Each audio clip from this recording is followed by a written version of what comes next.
ओम शांती.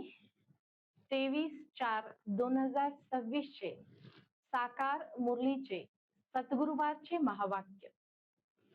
आज बाबा म्हणतात, गोड मुलांनो, भोलानाथ अतिप्रिय शिवबाबा आता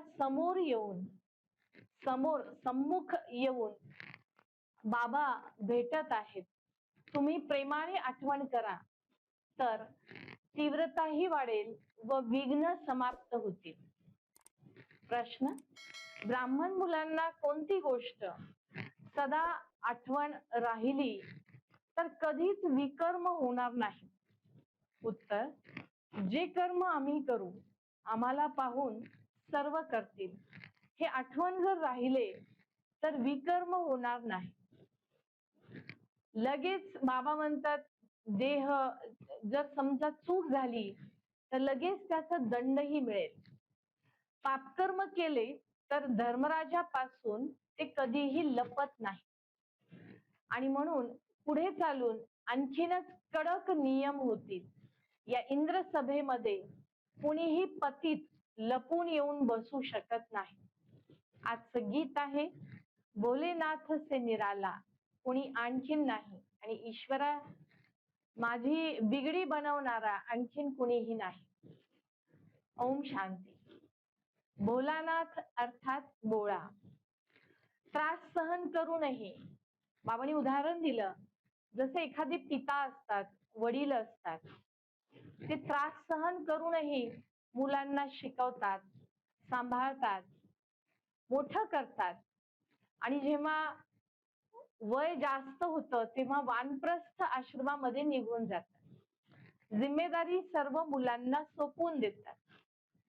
बाबा म्हणतात, शिवबाबा भोलानाथ आहे. साकार बाबा सुद्धा भोळे आहेत. कारण कुठल्याही प्रकारचा शो नाही, कुठल्याही प्रकारचा भपका दिखावा नाही, न तिलक न शॉल. तर बाबा म्हणले, इतकं साधारण रूपात निराकार शिवबाबा ब्रह्मातनामध्ये येतात आणि इतकं श्रेष्ठ ज्ञान सांगतात की ते ज्ञान इतकं श्रेष्ठ की आपल्याला श्रेष्ठ ते श्रेष्ठ बनवतं. म्हणून बाबांनी आज सांगितलं की भक्तीमध्ये तुम्ही प्रतिज्ञा केलेली आहे. बाबा आठवण करून देतात की ईश्वरा, तुम्ही जेव्हा याल तुमच्या शिवाय आम्ही कोणालाही आठवण करणार नाही, अशी जी प्रतिज्ञा घेतली होती. तर बाबा म्हटले, आता ती विसरलायत का? आठवण करून देतायत की सर्वांशी प्रेम तोडून एकाशी आम्ही प्रेम जोडू, ही जी प्रतिज्ञा केली होती ती प्रतिज्ञा लक्षात आहे का?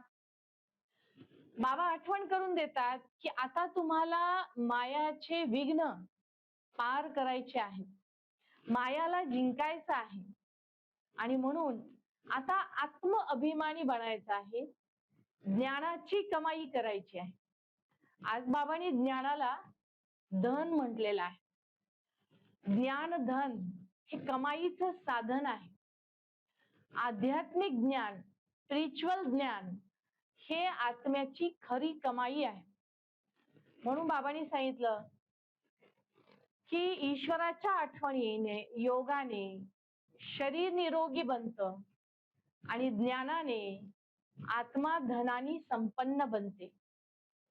हेल्दी आणि वेल्दी, धनानी संपन्न व निरोगी काया. बाबा म्हणले, पूर्ण जोपर्यंत आपली तीव्र आठवण असणार नाही तोपर्यंत विकर्म विनाश होणार नाही. आठवण आपण सर्वच जण करतो, परंतु ती आठवण देहाला विसरून संपूर्णतेच्या लीनतेची अवस्था जर असेल तर पापकर्म नष्ट होतील. पुढे बाबा सांगतात, ही शाळा आहे, इथं बेहदचं ज्ञान दिलं जातं. साधारण ज्ञान नाही, बेहदचं ज्ञान, अर्थात विश्वाचा इतिहास, बेहदचा इतिहास आणि भूगोल शिकवला जातो. बाबा सांगतात की गर्भ जेल आहे, ज्या जेलमध्ये आत्मा दंड भोगते, तसंच धर्मराजपुरीमध्ये सुद्धा आत्मा दंड भोगते, सजा खावी लागते. तर गर्भजेल आणि धर्मराजाची जेल या दोन्ही जेल मधून मुक्त व्हायचं असेल तर संगम युगावर आपल्याला ज्ञान आणि योगाची कमाई जमा करावी लागेल. म्हणून बाबांनी सांगितलं की अभ्यास महत्वाचा आहे, पढ़ाई पर ध्यान देना है. बाबा म्हणले सतयुगामध्ये भाषा वेगळी असेल, परंतु वेगळी म्हणजे काय, हिंदीच असेल परंतु शुद्ध हिंदी असेल. दुसरी गोष्ट, सतयुगामध्ये अलौकिकता असेल, दिव्यता असेल, देही अभिमानी अवस्था असेल, आत्म्याची स्मृती असेल, त्यामुळे तिथे दिव्यता आहे. पुढे बाबा सांगतात, तुम्ही ज्ञानसागरातून निघालेल्या नदी आहात आणि नद्यांना पुन्हा सागरामध्ये विलीन व्हावं लागतं. बाबांनी सांगितलं ब्रह्मपुत्रा नदी सर्वात मोठी नदी आणि ब्रह्मपुत्रा नदीच्या आणि सागराचा जिथे संगम होतो तिथे खूप सुंदर मेळा किंवा यात्रा साजरी केली जाते. तर बाबा म्हणतात ही ब्रह्मपुत्रा सर्वात मोठी नदी म्हणजेच ब्रह्मा बाबा आणि शिव बाबा. म्हणून बाबांनी सांगितलं हे डायमंड हार्बर आहे. संगम युगाला बाबांनी आज नवीन शब्द वापरला, डायमंड हार्बर. कलियुगातून सतयुगात जाण्याचा मधला जो स्थान किंवा काळ आहे त्याला डायमंड हार्बर बाबांनी म्हटलं. बेट किंवा एखादं जसं ज्या ठिकाणी सर्व नाव थांबतात तर त्याला हार्बर असं म्हटलं जातं. म्हणून बाबांनी सांगितलं की इथे संगम युगावर तुम्ही सर्व नदी आहात. पूर्ण विश्वाला ज्ञानाची ओळख आपण करून देतोय, परमात्म्याची ओळख करून देतोय, पण सागर शिव बाबा आहे. म्हणून बाबा म्हणतात सर्व संबंधांची सॅक्रिन शिव बाबा आहे. माता आहे, पिता आहे, बंधू आहे, सखा आहे, सर्व संबंधाची सॅक्रिन सार. बाबा म्हणलं की गोपिका जशा असतात की पूर्ण अर्पण होणाऱ्या, देहभान विसरणाऱ्या, तर बाबा म्हणले बाबांच्या भेटीसाठी बांधलेली गोपिका तडपतात, ईश्वराला आवाज देतात. बाबा म्हणतात त्या इतक्या तल्लीन होऊन ईश्वराची आठवण करतात. बंधनवाल्या माता ज्यांना बंधन आहे तर बाबा सुद्धा त्यांना आठवण करतात. म्हणून बाबांनी सांगितलं की बाबांच्या भेटीसाठी त्या तळमळ करतात, तर बाबा सुद्धा त्यांना सकाश व्हायब्रेशन देतात. बाबा म्हणतात की अल्लाहने बहिष्ट रचा, अल्लाहने काय केलं तर स्वर्ग रचला. तर बाबाजी प्रश्न विचारला की काय फक्त मुसलमानच स्वर्गामध्ये जाणार का? नाही, प्रत्येक भाषेमध्ये स्वर्गाला वेगळं नाव आहे. मुस्लिम अर्थात हिंदी भाषेमध्ये बहिष्ट म्हटलं, ख्रिश्चन भाषेमध्ये, इंग्रजी भाषेमध्ये हेविन म्हटलं, तसं हिंदू सर्व स्वर्ग असा शब्द वापरतात. परंतु असं काही नाही की याच धर्माची सर्वजण सतयुगात स्वर्गात किंवा अल्लाह के बगीचे में जाएंगे असं काही नाहीये. बाबांनी खूप विस्तृत विश्लेषण याचं केलेलं आहे. पुढे बाबा सांगतात बाबांनी हुकूम दिला आहे. कोणता हुकूम दिला आहे? शिवबाबा आणि वारसा हक्क यालाच आपल्याला आठवण करायचं आहे, कारण बाकी सर्व समाप्त होणार आहे. म्हणून मृत्यू हा निश्चित आहे, तर मृत्यूपूर्वी देह आणि देहाच्या दुनियेला विसरायचं आहे, कारण हे सर्व नश्वर आहे, हे सर्व संपणार आहे. ज्या गोष्टी संपणार आहेत त्याला आपल्याला आठवण नाही करायचं. जे अविनाशी आहे त्याला आपल्याला आठवण करायचं आहे. म्हणून बाबांनी सांगितलं मृत्यू निश्चित आहे तर मग रडायची काय आवश्यकता आहे. आता बाबा म्हणले पूर्ण सृष्टीचीच समाप्तीचा वेळ आहे. रडण्यासाठी सुद्धा वेळ भेटणार नाही. बाबा म्हणले आवाजच निघणार नाही. अशी अचानक मृत्यूची वेळ येईल आणि म्हणून बाबा म्हटले हे सर्व मातीत मिसळणार आहे, संपणार आहे. म्हणून आता वेळ वाया घालवायचा नाही. याच्यावरती पण बाबांनी आज लक्ष द्यायला सांगितलं. बाबा म्हणतात यज्ञ, तप, दान, पुण्य या सर्वांच्या द्वारे आपण सीडी उतरतात. आता भक्त तळमळ करतायत, ईश्वराची आठवण करतायत. बाबा म्हटले मोठे मोठे तिलक लावतात, गळ्यामध्ये माळ मोठी मोठी घालतात, परंतु बाप समान बनण्याचा उद्देश त्यांचा नाही. आत्मा सीडी उतरत आली भक्ती करत करत. आता ज्ञानाच्या आधारे आपल्याला चढायचं आहे. शरीरावर भरोसा नाही, अचानक मृत्यू येणार आहे. म्हणून आता आपल्याला पुरुषार्थ करायचा आहे. बाबा म्हणतात की बाबा सर्वांशी जसं प्रेमाने राहतात तसं तुम्हालाही सर्वांशी प्रेमपूर्वक संबंध ठेवायचे आहे, परंतु अलिप्तही राहायचं आहे. बाबा म्हटले इथे चुका करणारे टिकू शकत नाही आणि पुढे तर आणखीनच कडक नियम होतील. चुका करणे, चुका लपवणे आणि बाबा म्हटले मार्शल लॉ अर्थात कडक नियम जेव्हा येतील तेव्हा चुका करणाऱ्यांना थारा भेटणार नाही. बाबा आहे ज्ञानाचा सागर आणि बाबांकडे व्हरायटी सामान आहे, भिन्न भिन्न प्रकारचं सामान आहे.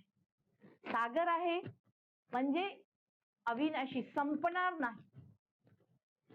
बाबाकडून पाहिजे तितकं आपण घेऊ शकतो. आता संगम युगावर बाबा कर्म, अकर्म, विकर्मची गती शिकवत आहे. त्यामुळे बाबा म्हटले तुम्ही स्वदर्शन चक्रधारी आहात ही स्मृती ठेवा.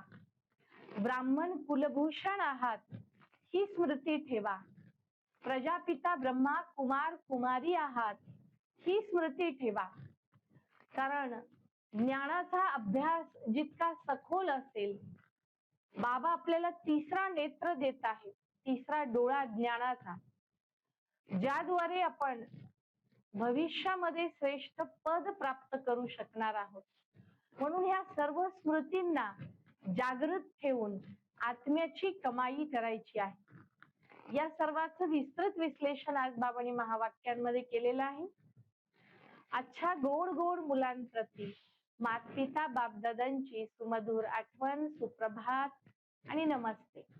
आत्मिक पित्याची आत्मिक मुलांना नमस्ते, आत्मिक मुलांची आत्मिक पित्यास नमस्ते नमस्ते. धारणेसाठी पहिला पॉइंट, कर्म अकर्म विकर्मची गती जाणून ही वेळ जी खूप नाजूक आहे, म्हणून आता कोणतेच उलटे कर्म करायचे नाही. कर्म अकर्म विकर्मची गती जाणून सदा श्रेष्ठ कर्म करायचे आहे. दुसरा पॉइंट, योगाने सदासाठी आपली काया निरोगी बनवायची आहे. एक बाबांना आठवण करायची आहे आणि बाबांपासून सर्व जे अविनाशी खजाना, अविनाशी ज्ञान धन भेटत आहे ते प्राप्त करून अनेकांना दान करायचे आहे.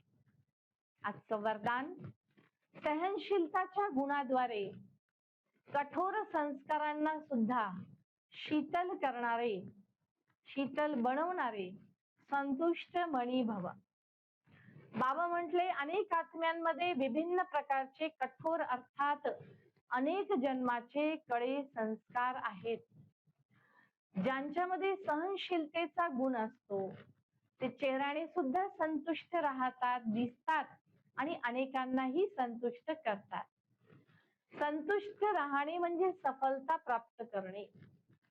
चेहरा गुणमुरत असावा, चेहऱ्यामधून गुण प्रत्यक्ष व्हावेत आणि ड्रामाची ढाल पक्की पकडून ठेवायची आहे. खूपदा कठोर संस्कारवाले, कठोर स्वभाववाले आपल्यासोबत संपर्कात येतात. अशा वेळेला ड्रामाची ढाल पक्की पकडून ठेवायची आहे आणि संतुष्ट मनी बनून सहनशीलताला गुणाला धारण करून आपल्याला दुसऱ्यांचेही कठोर संस्कारांना बदलायचं आहे. आजचा सुविचार, जे वाणीद्वारा नाही बदलत त्यांना शुभ व्हायब्रेशन द्वारा बदलायचे आहे. आजचा व्यक्त इशारा, महान बनण्यासाठी नम्रता आणि मधुरतेच्या गुणास धारण करून जसे ब्रह्माबाबांनी आपले बोल फरिश्ता स्वरूपाचे बोल ठेवले, कमी बोल, मधुर बोल ठेवले, यथार्थ बोलणे ही सवय बाबांची होती. तसं आपल्यालाही लांबलचक बोलायचं नाही आणि फॉलो फादर करायचं आहे. कमी बोलायचंय, हळू बोलायचंय आणि फरिश्ता स्वरूपाचे मधुर बोल असावेत. या गोष्टींवरती बाबांनी आज विशेष लक्ष द्यायला सांगितलं आणि म्हणूनच आज दिवसभर आपल्याला बाबाला प्रेमाने आठवण करायचं आहे. आपल्या स्वतःच्या विघ्नांना कमी करायचं आहे. तीव्र पुरुषार्थ करायचा आहे. आपण जे कर्म करू त्याला दुसरे कॉपी करणार आहेत, अनुकरण करणार आहेत, म्हणून लक्ष द्यायचं आहे की कुठलंही उलट सुलट कर्म आपल्याकडून व्हायला नको, की जेणेकरून गर्भजेल किंवा धर्मराजाच्या जेलमध्ये जावं लागेल. कर्म कर्म विकर्मची गती जाणून आपल्याला कर्म करायचं आहे आणि सहनशील बनून आपल्याला बाबांनी जे वरदानामध्ये सांगितलं संतुष्ट मनी बनायचं आहे आणि वाणीद्वारा सुद्धा सेवा करायची आणि त्याचबरोबर शुभ व्हायब्रेशन द्वारा सुद्धा सेवा करायची आहे. ओम शांती.